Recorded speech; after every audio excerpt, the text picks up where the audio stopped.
Police ठाण्यात cobra नाग आढळला. सर्पमित्रांनी पोलीस दादांना केले भयमुक्त.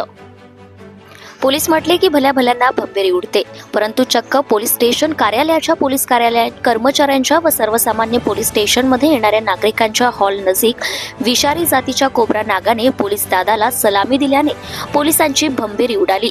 हे वास्तव समोर आले आहे. बोरगाव मंजू पोलीस ठाण्यात अधिकाऱ्यांसह कर्मचारी आपल्या दैनंदिन कामात व्यस्त असताना पोलीस कर्मचारी हॉलच्या बाहेर विषारी साप कोब्रा नजरेत आला. त्यामुळे एकच धांदल उडाली. कारण तेवढेच होते, कोब्रा नाग फणा काढून फुसकारे देत होता. सर्व भयभीत झाले. दरम्यान साप कोब्रा नाग असल्याची माहिती पोलीस निरीक्षक अनिल गोपाळ यांनी पर्यावरण संवर्धन बहुउद्देशीय संस्थेच्या सर्पमित्रांना देण्यात आले.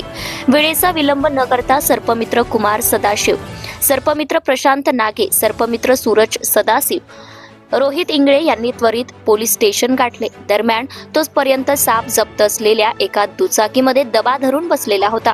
दरम्यान सर्पमित्रांनी मोठ्या शिताफीने कोब्रा नागाला पकडून पोलीस दादाला भयमुक्त केले व पोलिसांनी सुटकेचा निश्वास सोडला. दरम्यान साप हा मानवाचा मित्रच आहे. जेव्हा त्याला मानवापासून इजा होते तेव्हाच तो स्वसंरक्षणासाठी सज्ज होतो. आधी सापाबद्दल जनजागृती व माहिती सर्पमित्रांनी उपस्थितांना दिली. दरम्यान विषारी साप कोब्रा नाग हा निर्जन ठिकाणी सोडून सर्पमित्रांनी जीवदान दिले व परिसर भयमुक्त केले. सत्यशोधक न्यूज चॅनलसाठी मुख्य संपादक Santosh Gavai, Akola. Subscribe now and press the bell icon. Never miss an update.